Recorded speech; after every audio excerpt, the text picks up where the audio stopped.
The known story, the unknown story. Stories have power to compel. That's why you have Lexus, the pursuit of perfection. Cadillac, mark of excellence. BMW, the ultimate driving experience. They are trying to compel you with their story.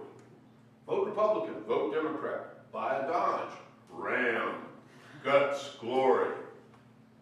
Trying to compel you with a story. Beware of stories that need you to believe them. Stories entertain, stories divert, stories inform. If a story needs you to believe them, put your antenna up, because isn't that one explanation or one definition of what the word alibi might mean? I need you to believe that I wasn't at the scene of the crime last night. And here's my story. Why?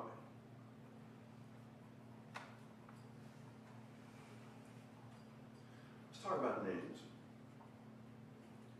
Names can complete a story, but names can also encapsulate a story. Every book that you read, every story that you hear, every character that you see, the name of that character is not an accident. That's not a coincidence. The person who created that composition thought it out very carefully. Rose is a different woman than Dixie. Bob is a different person than Bobo. Daniel is a different man than Spike. Mrs. Flanders is a different woman than Toxic with 2 X's. Okay, let's look at it for a second. Who is Mrs. Flanders? All you know is the name, Mrs. Flanders. What are her qualities? Yeah. She's religious. She's religious. I like that. Yeah. She got married by the fact that is she still married? We don't know if her husband's dead or not. We don't know if her husband's dead, but they're not together. So she's not with somebody, even though she was married once. Mystery. We don't know. We don't know where the husband is. Unknown. She's a Mrs., but she lives alone, so it's an unknown element of mystery. How old is she? 45. So 45? 45. Okay, good. Does she live alone? Yes. Does she have pets? Yes. What kind of pets? Cats. Cats. Ah! 45-year-old woman living alone with cats. Okay. So cats implies more than one cat. How many cats? 3. 3. Okay, 3 cats. Very interesting. Actually, I think I know this person. What is her body type? How would you describe her build? She's not, she's sort of chunky, but she's not Working mom. She's not obese, she's stout. She's a solid woman. Of her socioeconomic background, what would you say? Worker class, middle class, upper class? Middle class, okay. So that's Mrs. Flanders. She's 45. She lives alone, although she has been married. She's a stout woman.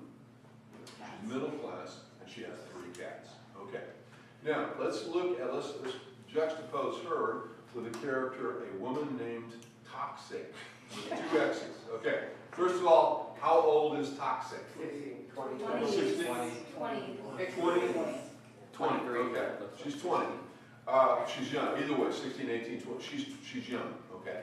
What color is her hair? Red.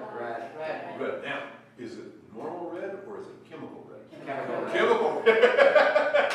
That's like a stupid question. Of course it is. Okay. What do her nails look like? Long. Are they fancy? Jeweled out. Okay. So she's got chemical red hair. She's got long nails. And what is her physical type? Big? Very big. Very big. Okay, she's very big. Now, what kind of music does Toxic listen to? Pop. Pop? Rock? Death metal.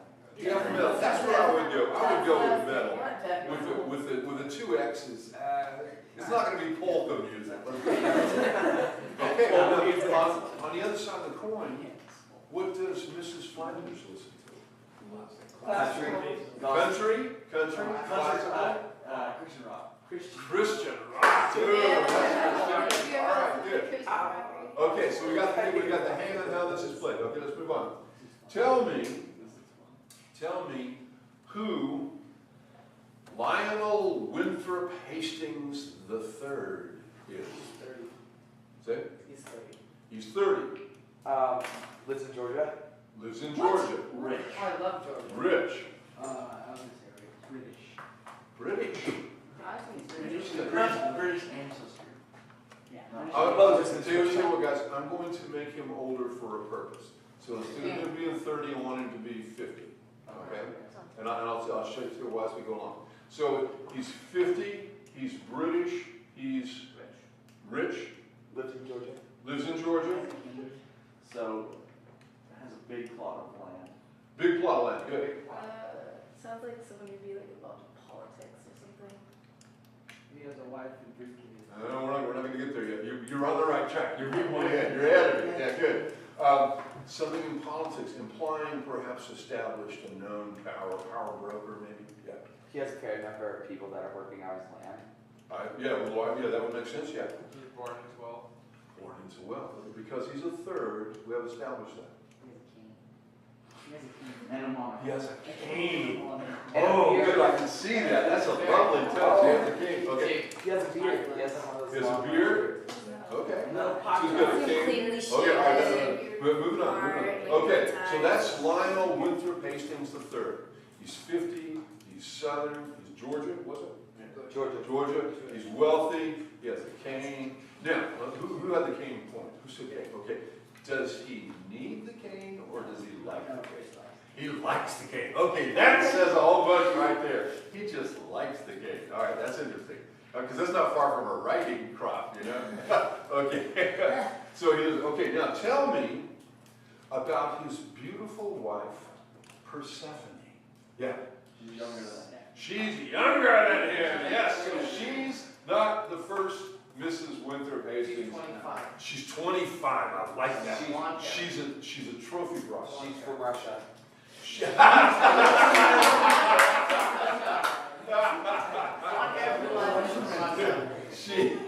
a trophy bride from Russia. Okay.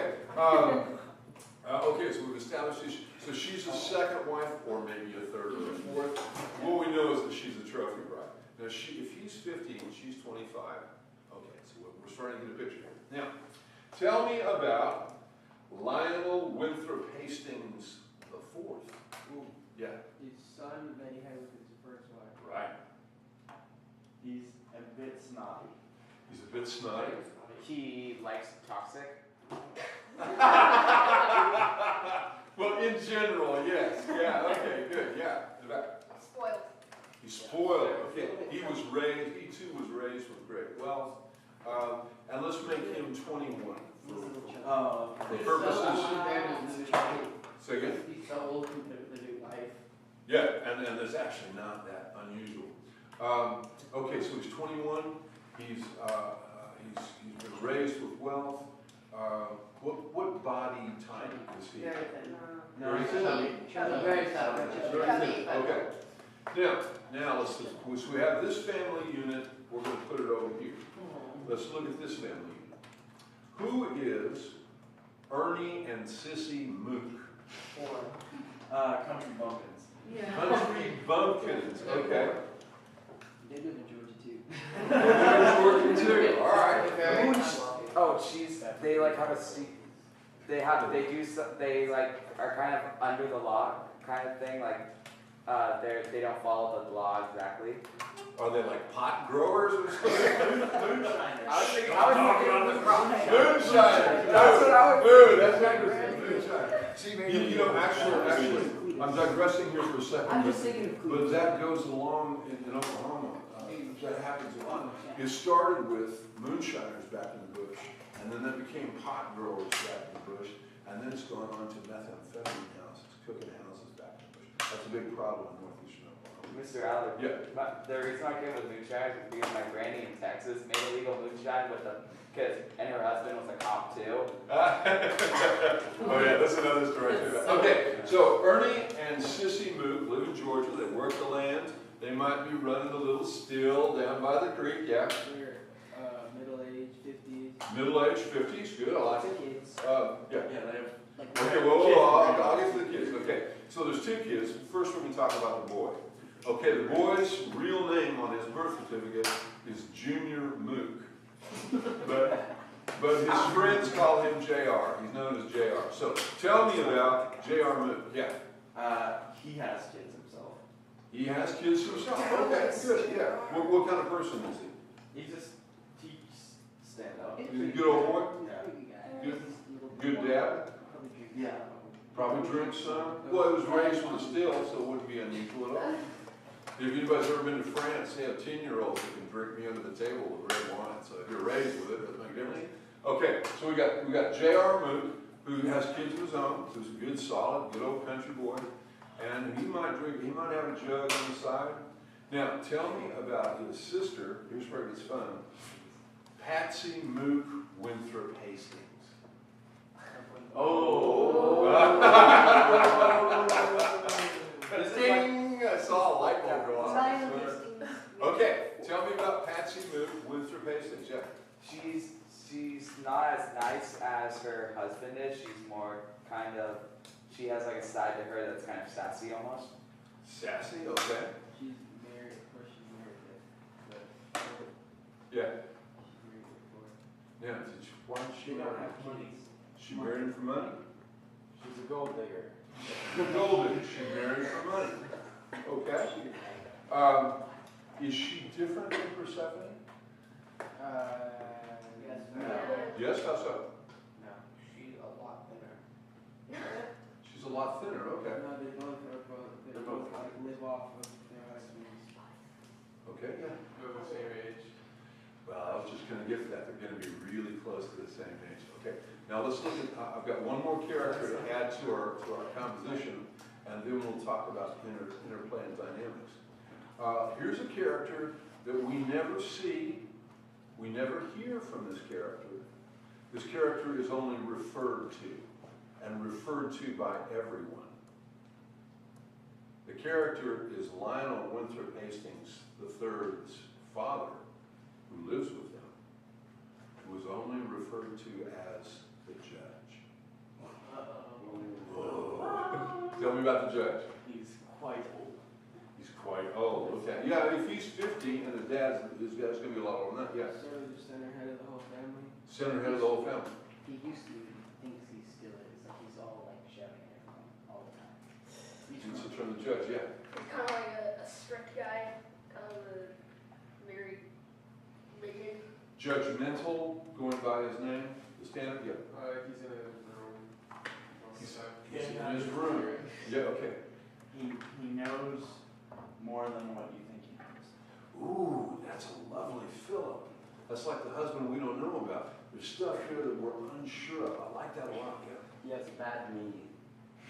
Okay, now this is cool. He's got a bad knee, but the younger guy has the cane and doesn't need it. Wow, that flopping sound that Sigmund Freud doing calisthenics is great. Okay, so here's where we are, guys. We've got all these characters that we've delineated. Is there stress, potentially, between the judge and Patsy? Yes. Yes. Why? What would that stress be? He doesn't like it. He doesn't like her?